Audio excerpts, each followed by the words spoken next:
Kebebasan pers dijamin dalam undang-undang. Bahkan pers merupakan pilar keempat demokrasi. Meski begitu, teror atau kekerasan terhadap jurnalis kerap terjadi.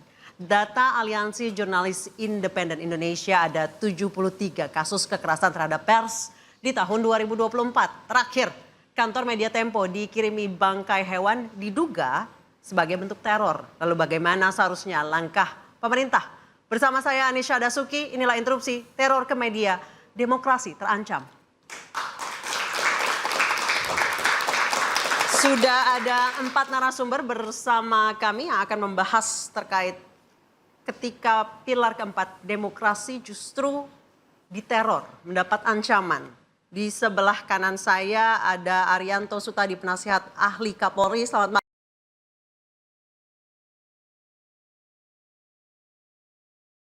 malam, Mas Reza. Malam, Assalamualaikum. Waalaikumsalam warahmatullahi wabarakatuh. Sebelah kiri saya ada Julius Ibrani, Ketua PBHI. Selamat malam, Mas Julius. Selamat malam, Anissa. Sebelahnya ada Mas Bagja Hidayat, Wakil Pemimpin Redaksi Tempo. Selamat malam, Mas Bagja. Malam, Anissa. Saya ke Mas Bagja terlebih dahulu. Mas Bagja, seperti apa kelanjutan dari laporan ke polisi dan boleh diceritakan kronologisnya sebenarnya seperti apa? Ya, kami sudah melaporkan teror kepala babi ini ke polisi pada tanggal 21 Maret. Jadi 2 hari setelah paket itu diterima. Jadi kronologinya adalah tanggal 19 Maret sore jam 4 itu paket kami terima, satpam yang menerimanya dikirim oleh kurir ojek aplikasi. Kemudian kotak itu ada di pos satpam karena penerimanya Francisca Christy Rosana itu tidak ada di kantor hari itu. Dan kelihatannya memang si kotak ini tidak ada alamat pengirimannya karena itu kosong, hanya dibalut dengan selotip yang keras gitu. Nah, si kurirnya baru menuliskan nama Francisca itu di pos satpam, bahkan spidolnya minjem dari satpam tuh di situ. Dia nuliskan Francisca Christy Rosana dalam kurung Cica. Nah, tetapi karena Cica tidak ada di kantor, ini kemungkinan mengapa dia stay di pos satpam itu selama 10 menit. Itu kenapa CCTV merekam sepeda motornya, nomor polisinya, kemudian bahkan dia buka helm. Kita lihat dia 2 kali menelepon seseorang entah siapa, lalu dia pergi setelah 10 menit itu. Ini kan tidak biasa untuk seorang kurir. Biasanya kurir kan taruh barang karena dia banyak urusannya, dia segera setelah tanda tangan serah terima dia pergi lagi. Ini stay 10 menit. Nah, Cica lagi di liputan, baru besoknya dia ke kantor jam 3 setelah meliput revisi Undang-Undang TNI di DPR. Dia ke kantor lalu satpam ngasih tahu ada paket untuk Cica. Cica lalu paket itu diantarkan ke satpam dan diambil oleh Cica, naik ke atas ke lantai 4 karena kantor redaksi di Tempo. Lalu dibuka oleh teman-teman di ruangan newsroom itu. Begitu dibuka kelihatan ada baunya sangat menyengat. Husein yang membukanya, dia sampai kesulitan mengguntingnya karena itu selotipnya keras sekali. Nah, begitu dibuka dia lihat itu kelihatan daging, dia panggil office boy untuk tolong dibukain. Tapi karena begitu dibuka makin keras baunya, dibawa ke luar. Begitu di luar dibuka ternyata memang kepala babi tanpa telinga. Jadi telinganya sudah dikerat. Kepala babi, matanya merem tapi telinganya sudah tidak ada. Nah, dari situ hebohlah berita dan media sosial. Kami telat memberitakannya karena ternyata ada web kami itu sempat turun. Ini anomali lagi biasanya kan peak season sore ya. Tapi tiba-tiba ngedrop. Jam berapa, Mas? Jam 5-an ya. Sore. Sekitar jam 5-an. Ketika berita mau naik karena itu agak telat dibanding dengan media sosial. Media sosial udah majang fotonya kepala babi, orang semua bertanya benarkah ada kiriman kepala babi ke Tempo dan seterusnya. Beritanya baru tayang kemudian beberapa menit kemudian, sehingga dari situ heboh.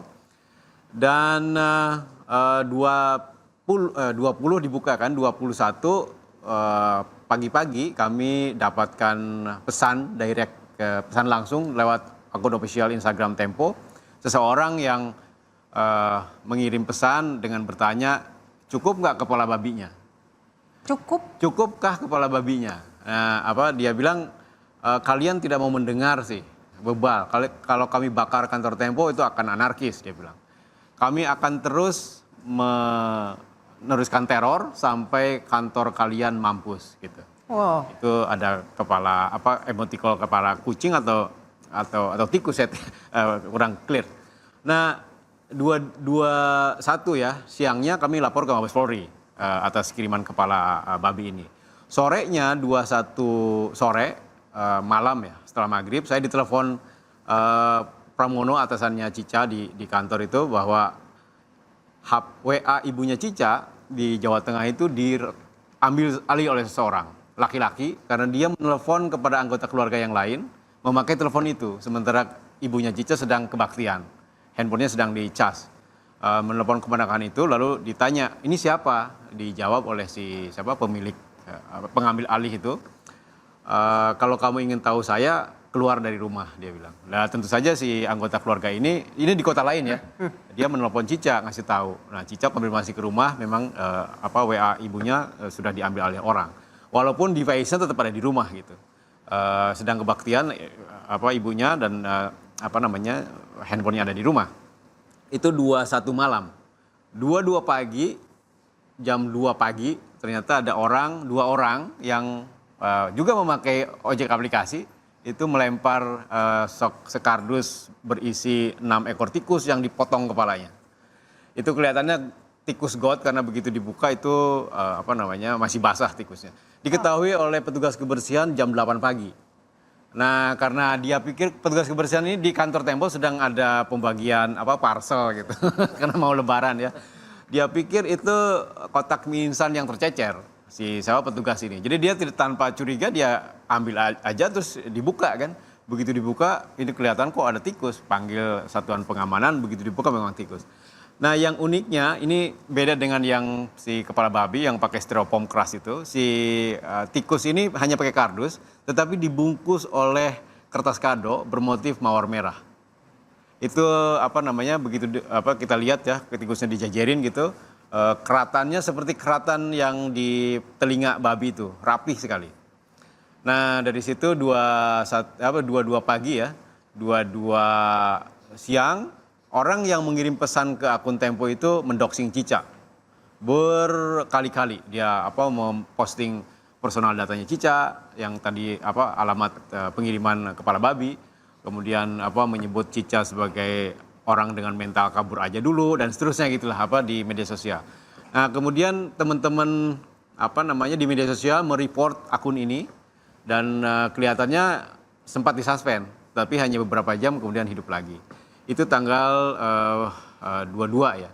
Jadi memang ada rentetan, Anissa, dari kepala babi, kemudian ada pesan, teror akan diteruskan, muncullah 6 ekor tikus. Apa sih arti 6 ekor tikus? Itu adalah jumlah penyiar bocor alus, podcast bocor alus politik di YouTube. Jadi Cica Francisca itu salah satu host bocor alus. Dan dia satu-satunya perempuan, yang lainnya 5 lainnya laki-laki. Dan jumlahnya 6. Saya ke Mas Reza. Babi tanpa telinga, 6 tikus tanpa kepala, kertas kado mawar merah.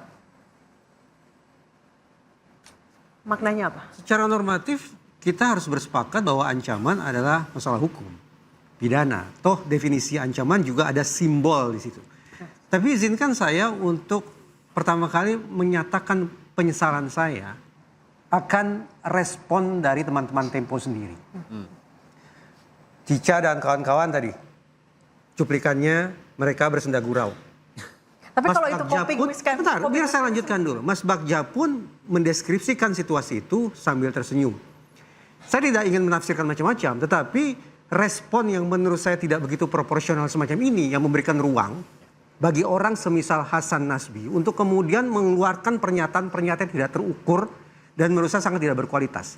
Terlepas dari itu, saya kembali ke ranah psikologi forensik. Kalau ditanya kepada hakim ketika menangani kasus atau perkara ancaman, apa sih yang dinilai? Ada 2 hal. Pertama, bobot kesengajaan atau culpability dari orang yang melakukan pengancaman. 1. Yang kedua adalah dari bobot cedera yang dialami oleh target atau korban. Baik itu cedera yang sifatnya fisik maupun cedera secara psikis. Anggaplah bahwa dalam peristiwa pengiriman kepala babi maupun tikus itu tingkat cederanya sangat-sangat rendah. Bahkan mungkin seolah tidak ada cedera sama sekali. Tetapi harus kita insafi bersama, betapapun tidak ada efek yang dialami oleh target ataupun korban, namun ancaman itu faktanya sudah berlangsung. Dengan demikian, tidak ada alasan bagi negara untuk kemudian menganggap ini sebagai tenang saja, Tempo sudah pulih dengan sendirinya. Tenang saja, Tempo pun tidak menganggap masalah. Anggapan-anggapan semacam itu harus kita singkirkan jauh-jauh, karena sekali lagi terlepas apapun respon Cica, apapun respon Mas Bagja, tetapi faktanya ancaman itu sudah berlangsung, pidana harus ditegakkan. Apapun itu simbolisasi. Tepat. Saya menafsirkannya sebagai dua hal. Pertama, penistaan terhadap kemanusiaan. Penistaan terhadap hak manusia untuk hidup, merasa aman, tentram, bebas dari ancaman. Dan yang kedua, ini juga penistaan terhadap hewan itu sendiri. Ya. Saya memandang, Mbak Anissa, dengan segala hormat, saya Muslim, saya tidak makan babi. Tapi yang saya ketahui, sebagian masyarakat Indonesia mengkonsumsi babi. Mereka menyembelih babi. Bagi saya, dalam konteks itu, melakukan tanda petik kekerasan atau penyembelihan terhadap babi adalah hal yang bisa saya maklumi. Tapi saya yakin betul dalam peristiwa ini konteksnya bukan untuk konsumsi. Ini simbol kekerasan. Dan sayang beribu sayang, ketika pihak yang tidak bertanggung jawab itu katakanlah tidak cukup berani untuk melakukan serangan frontal terhadap Tempo, yang mereka lakukan adalah serangan simbolik dengan menjadikan hewan sebagai objek penganiayaannya. Itu yang sangat saya sesalkan. Jadi ganda. Satu, ini pidana terkait dengan ancaman kekerasan terhadap manusia. Dan yang kedua, ini pidana terkait dengan kekerasan atau penyiksaan terhadap satwa. Tidak ada alasan sekali lagi bagi negara untuk abai. Beruntung Kapolri paling tidak lewat pernyataannya sudah memerintahkan adanya proses penindakan. Mudah-mudahan ini nggak tuntas. Tapi sekaligus ini mudah-mudahan merupakan sebuah koreksi besar-besaran yang ditangkap betul oleh Presiden Prabowo untuk tidak lagi lewat juru bicaranya mengeluarkan pernyataan-pernyataan yang sungguh-sungguh mencerminkan empati dan rendahnya responsivitas terhadap hukum. Baik, saya ke Mas Bagja sebentar. Kondisi Mbak Cica sekarang gimana?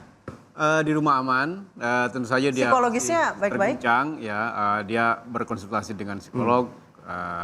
Tadi Mas Reja, mungkin karena ini sudah berapa hari ya, kita terguncang semua, Mas. Waktu pertama-tama kita denial video tadi coping mechanism ya. Denial, mencoba terlihat kuat. Saya sendiri pada teman-teman, saya tahu Anda semua, kita semua terguncang, tapi kalau merespon di media sosial, please tunjukkan kegembiraan. Tunjukkan bahwa kita kuat. Karena saya tidak ingin siapa penerornya itu merasa menang dengan kita terpuruk, dengan kita merasa sedih. Cica ketika menerima sesaat setelah menerima itu dan itu dia tahu ditunjukkan kepada dia menangis. Tapi setelah itu karena kami saling menguatkan, saling menghibur, maka muncullah video yang Pram tadi itu. Itu untuk menunjukkan bahwa kami kuat. Itu sesungguhnya saya tidak tahu ya, bukan ahli psikologi, tapi kan orang yang kena musibah itu biasanya satu menolak dulu, denial. Kemudian marah, habis itu bargain, kemudian release, dan kemudian terakhir akseptansi, penerimaan. Mungkin sekarang kami sudah dalam tahap ngeri sedap gitu. Antara ngeri, mengapa? Karena kami tahu kami sedang diteror, tapi kami tidak tahu siapa pelakunya. Sekarang kami sudah melakukan SOP untuk teman-teman di Tempo, meningkatkan keamanan. Sekarang tidak boleh ada lagi wartawan yang ketemu narasumber sendirian. Ketemu liputan harus di backup gitu. Dan harus lapor ke kita membentuk krisis center. Jadi harus melapor semua siapa yang liputan. Paling tidak bosnya harus tahu, artinya level di atasnya harus tahu. Itu cara kami untuk meningkatkan. Tetapi bagaimanapun kami was-was. Saya terus terang kesini aja was-was. Kemarin ke salah satu stasiun TV saya dikawal. Karena itu perintah SOP yang harus dilaksanakan. Dan ya was-was dan kami takut, kami jeri karena kami tahu diteror. Jadi ketika kepala babi kami terima, terus terang kami ketawa-ketawa awalnya. Tapi begitu tikus kami terima itu silent semua. Gila, ini beneran ini. Ini serius. Ini ada orang yang mengancam dan dia membuktikan ancamannya. Tidak hanya kepala babi tapi juga 6 ekor tikus yang simboliknya clear sekali. 6 ekor tikus dipotong kepalanya, dan itu mencerminkan 6 penyiar podcast bocor halus gitu. Spesifik sekali. Seberapa serius kepolisian harus mengusut tuntas teror terhadap pilar keempat demokrasi? Kita akan bahas usai jeda, tetap di Interupsi.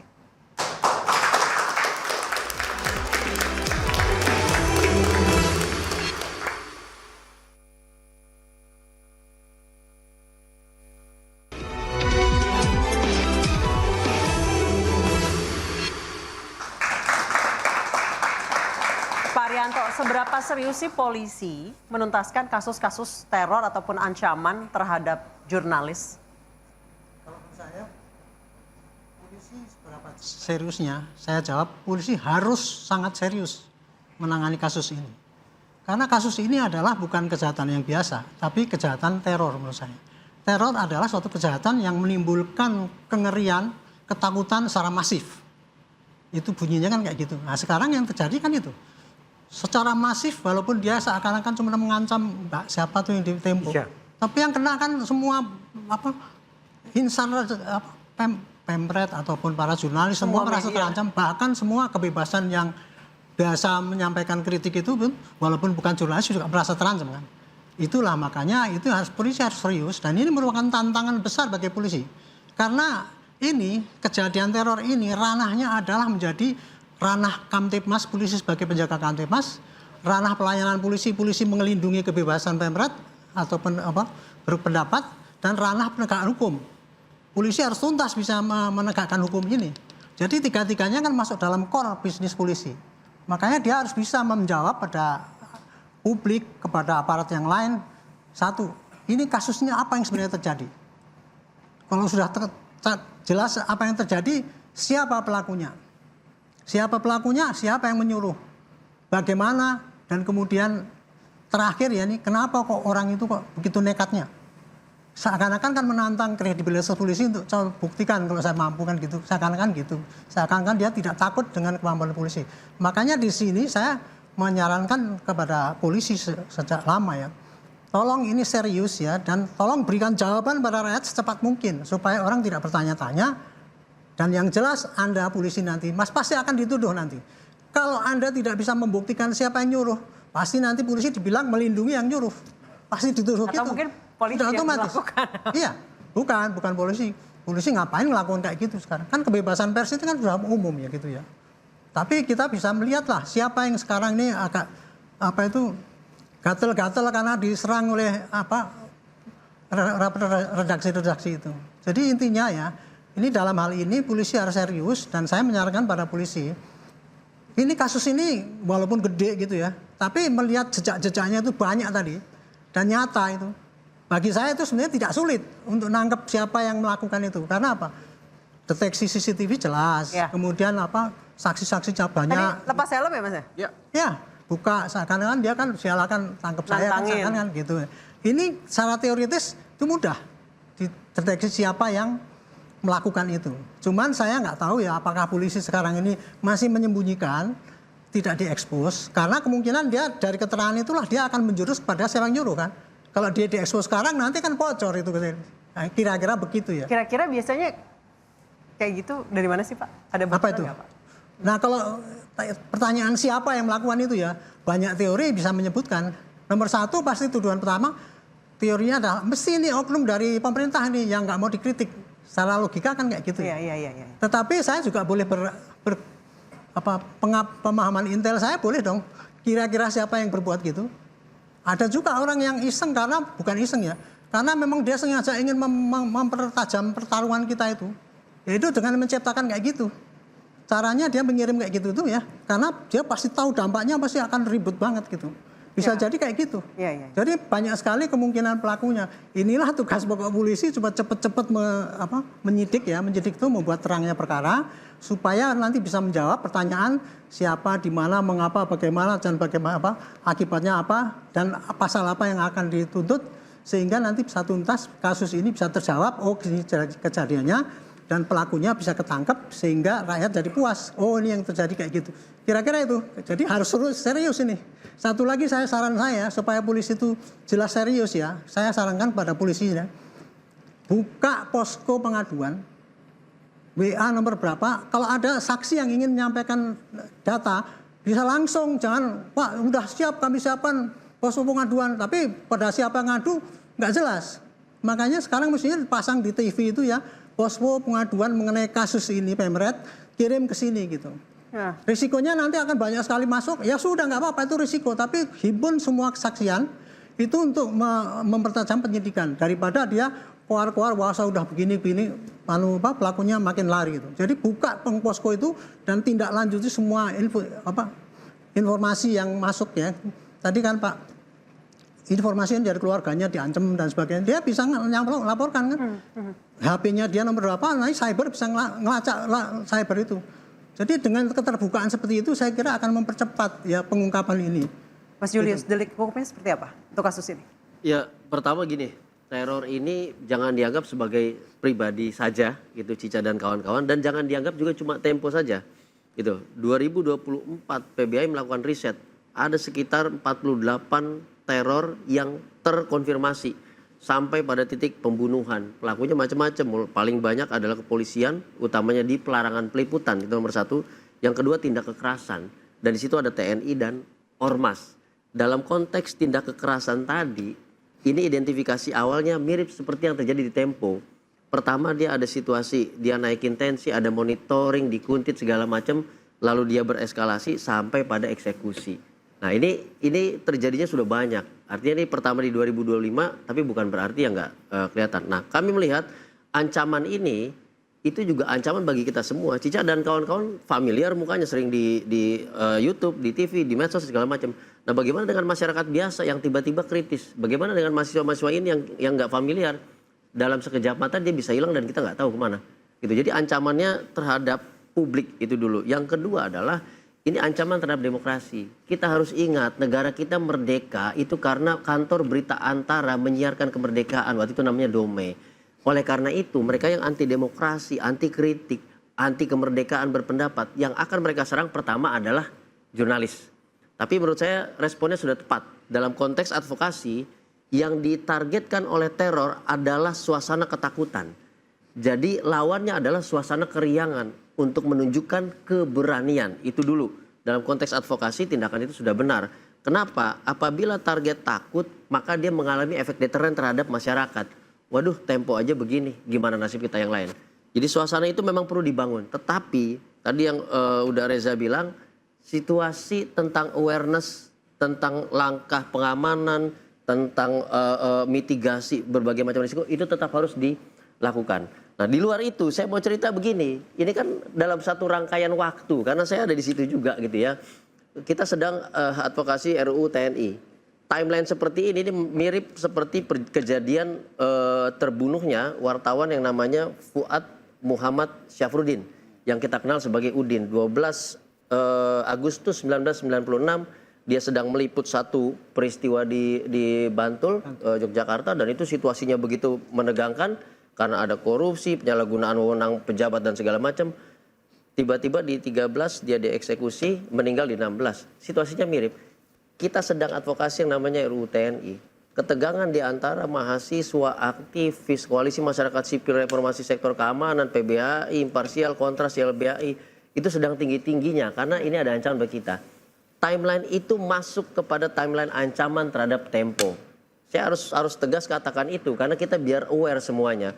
Pasca kita 18 pertemuan meledak di hari itu juga, lanjut kepada tanggal 19 masih makin meningkat reaksi terhadap publik, 20 kejadian berlanjut di 21. Ini rangkaian yang tidak boleh dilepaskan karena itu juga materi yang disampaikan Cica dan tim Bocor Alus ketika dia tayang di YouTube dan akun Tempo gitu ya. Nah, ini yang harus kita sadari. Jadi tidak mungkin teror tanpa konteks. Tidak mungkin teror yang bukan reaksi. Tidak mungkin teror dilakukan oleh orang-orang yang tidak menduduki posisi publik, tidak memiliki power, tidak memiliki alat dan fasilitas. Pengalaman kami selalu begitu. Jadi kalau kita mau bilang kemarin itu kejadian apa? Kemarin itu kejadian sebuah ancaman besar bagi kita semua. Saya nggak perlu ceritakan di masa-masa itu berapa orang yang telepon saya, apa warna seragamnya gitu ya, dan berapa orang yang menguntit saya, yang menguntit kantor kontras dan segala macam. Saya nggak perlu ceritakan. Buat kami itu hal yang biasa, tetapi dalam satu sikap advokasi kami harus menunjukkan keberanian bahwa ancaman terhadap kita, kalau kita nyerah, kalau Tempo nyerah, maka rakyat semuanya nyerah, kita semua ketakutan, kalah kita semua. Mas Bagja, apakah rekan-rekan Tempo sudah tahu atau sudah punya dugaan siapa pelakunya? Kita akan membahasnya usai jeda, tetap di Interupsi.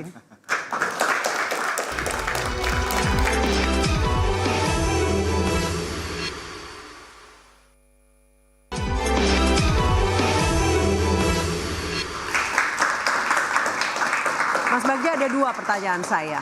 Kejadian tanggal 19 sebelumnya sudah pernahkah ada ancaman ataupun doxing terhadap Mbak Cica? Kedua, apakah teman-teman Tempo sudah ada dugaan pelaku itu mengarah ke orang tertentu ataupun oknum tertentu?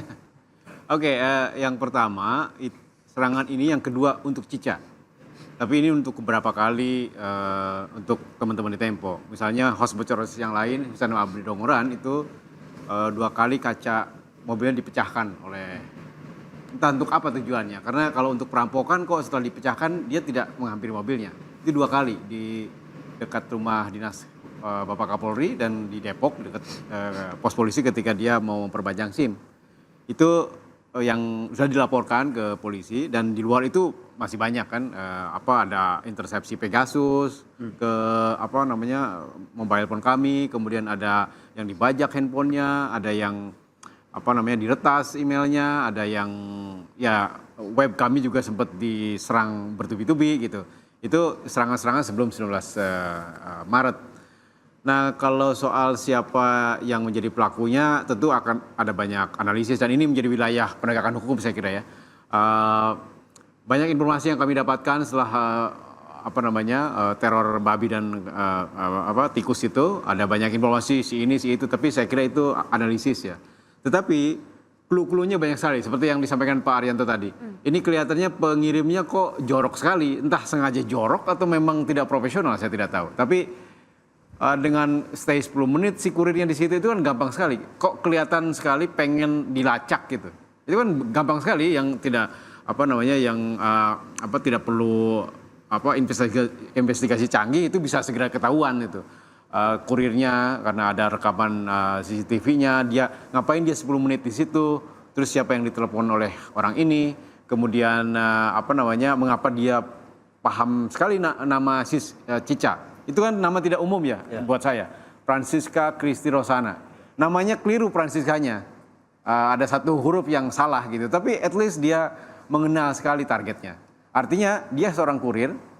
Ketika dititipkan barang itu oleh si pengirim, tentu ada omong-omongan kan, ada ngobrol. Nah, saya kira ini kejadian di Jakarta pasti karena tidak ada dari luar kota, dan Jakarta banyak CCTV, dan saya kira polisi bisa dengan gampang menemukan siapa pemberi barang kepada si kurir ini. Artinya apa? Tadi seperti saya setuju Pak Arianto, ini banyak sekali clue-cluenya yang bisa ditelusuri lebih jauh oleh polisi, dan saya kira tidak susah untuk menemukan siapa pelakunya. Artinya siapa pengirimnya. Tentu saja mungkin ada dalangnya di baliknya. Dan pelaporan kami memang tujuannya untuk bisa jadi ya yang itu benar-benar cuma kurir gitu. Memang cuma kurir mungkin, tapi dari kurir kan bisa dilacak berikutnya. Walaupun kurir kalau misalnya mungkin dia tidak tahu ya, mungkin, tetapi kan bisa dilacak. Dan karena dia pakai aplikasi, sangat mudah sekali di trace jejaknya secara digital. Baik, saya ke Mas Reza. Mas Reza, dari mana polisi harus memulai penyelidikan kasus ini? Kasat mata yang saya lihat, bobot keseriusan masalah ini tidak hanya menjadi atensi dari otoritas penegakan hukum, yaitu Polri. Panglima TNI pun di media, saya simak pernyataannya memiliki kesediaan untuk membantu pengungkapan kasus ini. Dengan kata lain, tampaknya kita tidak cukup berpikir linear. Proses penegakan hukum mulai dari mana, setahap demi setahap yang konvensional dilakukan. Tapi barangkali berproses berpikir harus diagonal dan seterusnya dan seterusnya. Ingin saya katakan adalah, pertama, kita harus bersepakat bahwa perilaku jahat manusia itu adalah produk dari proses belajar. Sehingga kelambanan, apalagi kegagalan dalam pengungkapan kasus ini akan menjadi bahan bagi siapapun pihak yang lain untuk belajar. Bahwa ternyata cara-cara jahat seperti ini tidak akan terendus oleh terutama otoritas penegakan hukum. Tidak akan terungkap siapa pelakunya, apalagi siapa yang mengotakinya. Itu satu. Perilaku jahat adalah hasil dari proses belajar. Yang kedua, perilaku jahat manusia cenderung bereskalasi. Makin lama makin parah, makin lama makin berat, makin lama makin membahayakan. Itu artinya kalau hari ini degup jantung kita sudah berdetak sangat kencang, membayangkan ada kepala babi, ada tikus yang dimutilasi, maka sekali lagi, kalau ini tidak tertangani, apalagi tidak bisa dituntaskan, kemungkinan perilaku jahat yang dilakukan oleh si pelaku atau kelompok itu akan semakin berat. Kalau hari ini dia tanda petik hanya mampu memberikan ancaman terhadap teman-teman media, dan saya berempati terhadap teman-teman media, maka tidak terlalu kemungkinan suatu saat nanti perilaku-perilaku brutal serupa akan berlangsung secara lebih masif lagi. Tepat bagi kita untuk khawatir, entah saya, entah teman-teman mahasiswa, atau siapapun akan jadi target lunak untuk kemudian diatur perilakunya agar melakukan maupun tidak melakukan sebagaimana yang dikehendaki oleh si pelaku. Dua hal sekali lagi, perilaku jahat adalah hasil dari proses belajar. Jangan biarkan siapapun kemudian meniru perbuatan jahat serupa, dan hati-hati harus secepat mungkin dicegah agar tidak bereskalasi dan membahayakan semakin banyak pihak. Saya ke Pak Arianto. Pak Arianto, ini gimana biar cepat agar tidak berekskalasi tadi seperti kata Mas Reza? Banyak sekali kunci-kunci kalau untuk mempercepat penyidikan ya. Kalau dari pengalaman saya melihat penyidikan polisi itu selama 50 tahun jadi polisi ya. Itu nomor satu adalah keseriusan daripada penyidik. Nomor satu. Kalau penyidik itu betul-betul serius dan sangat eager sekali untuk menyelesaikan itu kunci untuk keberhasilan. Yang kedua, kecerdikan daripada penyidik di lapangan itu untuk mengembangkan informasi yang masuk. Jadi makanya dia harus banyak-banyak menyerap informasi, sekecil apapun, makanya dia harus mempersiapkan fasilitas untuk informasi itu masuk. Tadi saya katakan, himpun sebanyak mungkin ya. Kemudian setiap informasi masukkan dan dikembangkan itu. Kalau itu dikerjakan, maka dia akan mempercepat banyaknya informasi yang masuk, yang kecil jadi gede, dan kemudian dia bisa menentukan langkah berikutnya dengan cepat. Dan kemudian kemampuan dia juga tidak hanya pada apa yang terjadi yang terlihat itu, tapi juga menganalisis kira-kira ini kaitannya dengan yang mana itu. Jadi saya kira ya ini menjadi tantangan ya, karena kecepatan daripada penyidikan ini sangat diharapkan ya. Dan itu tadi modalnya sudah cukup banyak menurut saya sih. Harusnya sekarang ini kalau menurut hemat saya, pelakunya sudah ditangkap duluan. Sudah ditangkap, walaupun dia tidak kasih tahu, dia sudah ngomong gini dan sebagainya. Tapi pelakunya tuh tangkap duluan cepret gitu, otomatis kan rakyat sudah lega kan, ada yang sudah ditangkap. Nah dari situ dikembangkan gitu. Saya tidak tahu ya apakah sudah ketangkap atau tidak, tapi yang jelas kemarin Pak Rizky mengatakan sudah cukup data yang kuat sehingga dia bisa menentukan siapa pengirimnya, kan gitu kan. Nah ini saya kira mudah-mudahan ya, terakhir untuk supaya ini cepat ya, gunakan teknologi yang sekarang maju ini. Kalau dulu ya kita tuh meriksa orang, panggil, kemudian diperiksa sini, baru dikembangkan. Sekarang jangan pakai gitu.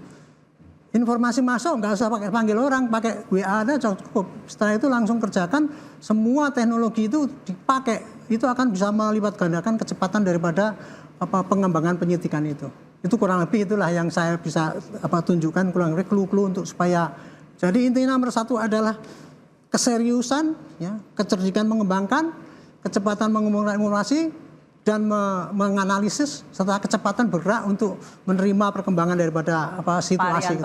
Saya kira itu yang. Pak Arianto, terkadang di lapangan polisi juga menjadi pihak yang terkadang mengintimidasi para jurnalis.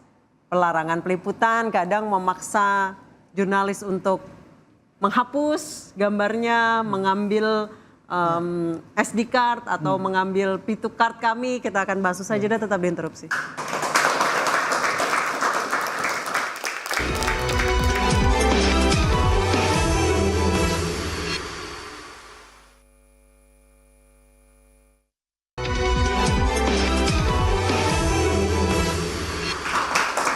Saya ke Pak Arianto.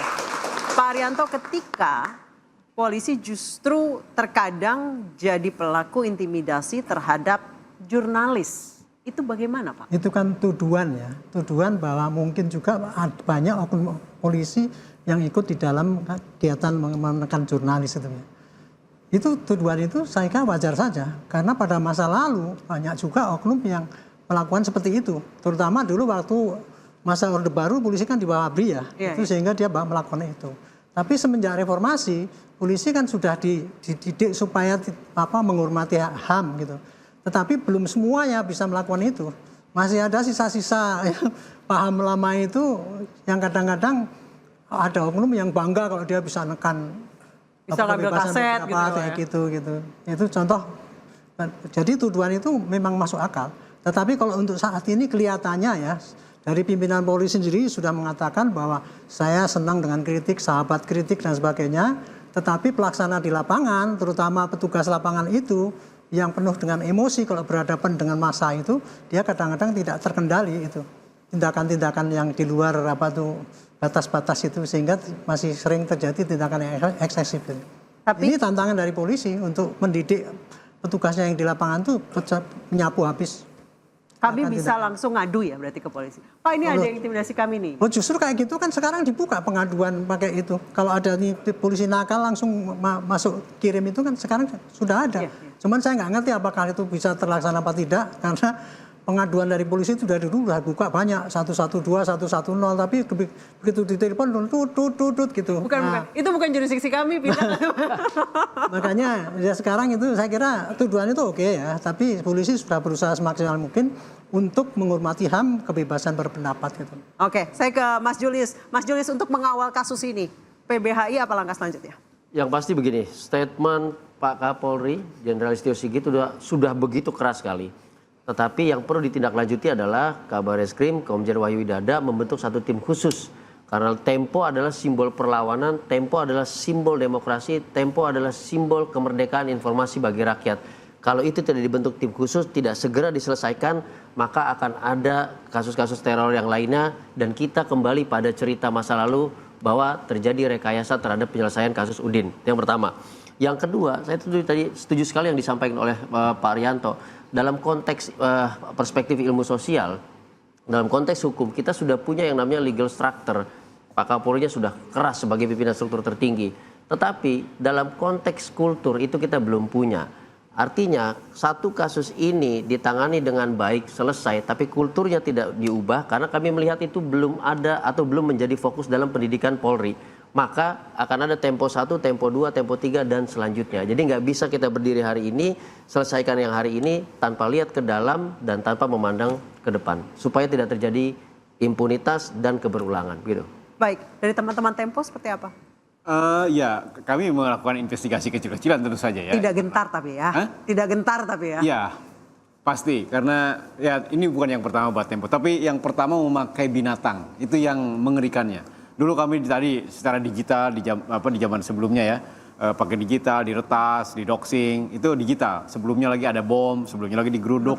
Tapi itu kelihatan, ya. Apa sekarang itu pakai hewan, ini yang pertama. Dan saya kira itu mengerikannya di situ. Ya kami takut, tetapi di Tempo selalu diajarkan kita sebagai manusia boleh takut, tapi tidak boleh takluk. Ya. Gitu. Nah dengan begitu kami ingin memberikan pesan kepada kita semua bahwa ancaman kepada Tempo, saya setuju dengan Mas Julius, ini ancaman buat kita semua. Karena pers tugasnya memang mengawasi, watchdog, anjing penjaga bagi 3 pilar demokrasi yang lain, eksekutif, legislatif, dan yudikatif. Mengapa? Karena 3 pilar yang lain itu punya kekuasaan, punya sumber dana, digaji oleh APBN, dan seterusnya. Mereka punya kekuasaan menentukan hukum. Kata sejarawan Inggris kan bilang bahwa power tend to corrupt. Kekuasaan cenderung korup. Maka agar tidak terjadi korupsi, tidak terjadi penyelewengan kekuasaan, pers tugasnya mengawasi mereka bersama publik. Jadi kalau pers itu tugasnya mengkritik memang sudah seharusnya begitu. Nah tetapi kritik itu kan selalu tidak selamanya benar. Pers juga bisa salah. Karena itu undang-undang pers ini sebagai produk reformasi, kata Ketua Dewan Pers, undang-undang pers adalah anak sulung reformasi 98. Memberikan mekanisme kalau Anda tidak terima dengan kritik pers, salah faktanya, adukan media ke Dewan Pers. 70-60% pengaduan itu memang media yang salah. Tempo tidak selalu benar, salah. Please kritik atau balas kritik itu di Dewan Pers karena itu penyelesaian yang beradab. Sehingga dengan begitu demokrasi kita menjadi naik kelas. Tidak terima kritik, tidak terima dengan fakta yang diungkap oleh media lalu kirim teror. Karena itu berbahaya sekali bagi modal sosial kita. Ini sekarang di media sosial kita kan ada terbangun narasi bahwa itu flying victim Tempo yang mengirimnya saya Tempo juga dapat narasi seperti itu, Mas. Iya kan? Lah, ini sorry to say. Broadcast WhatsApp. Ya, sorry to say, kalau itu yang melakukan anak Tempo, dia sudah belajar investigasi, belajar penyidikan, sekolah keluar, kursus di luar tentang penyidikan dan investigasi bersama wartawan-wartawan top dunia. Kalau begitu caranya, amatiran sekali. Jadi itu bukan anak Tempo. Yang kedua narasi yang dibangun adalah, ini juga berkaitan ya. Sebelum teror kepala babi itu kan ada demonstrasi ke Dewan Pers. Meminta Dewan Pers memanggil Tempo karena 3 hal. Tempo sebagai media provokator, Tempo sebagai agen asing, dan pemecah belah bangsa. Wow. Itu. Nah, dari mana narasi itu? Dari informasi keterbukaan publik. Tempo ini katanya kan agen asing, dibiayai George Soros. Itu informasinya ada di Bursa Efek Indonesia karena kami perusahaan terbuka. Semua informasi tentang Tempo ada di sana. Karena kami 25% saham Tempo dimiliki oleh publik melalui Bursa Efek Indonesia. Nah, apakah ini sekaligus menjawab pertanyaan netizen ya? Benarkah Tempo dibiayai George Soros? Separuh benar, separuh tidak. Kami mendapatkan pembiayaan investasi. Semua media di Indonesia sudah ada 4. Kami yang keempat. Namanya MDIF, Media Development Investment Fund. Yang organisasi itu ada sahamnya sangat kecil dimiliki oleh OSF namanya, Open Society Foundation, yang dipimpin oleh anaknya George Soros. Jadi tidak langsung, dan investasi namanya juga investasi, Anissa. Ketika orang nanam duit di sini, ya nanti dibalikin. Tapi tidak ada intervensi toh? Tidak. Pasti, karena dia investasinya di anak perusahaan Tempo, namanya Info Media Digital. Itu yang ngurusin bisnis, ngurusin subscriber, bukan ngurusin produksi. Di berita saya orang produksi, itu orang marketing, investasinya di situ. Mengapa? Karena MDIF seperti juga investasi di media lain di Asia, di dunia, di Indonesia bahkan, itu ingin medianya sustain, model bisnisnya sustain. Supaya apa? Supaya dia berperan sebagai anjing penjaga tadi, supaya demokrasi kitanya sehat. Tetapi itu pun sangat kecil dibanding dengan keseluruhan saham di Tempo. Dan saham sebagian besar saham Tempo itu dimiliki oleh karyawan. Jadi saya punya saham di Tempo.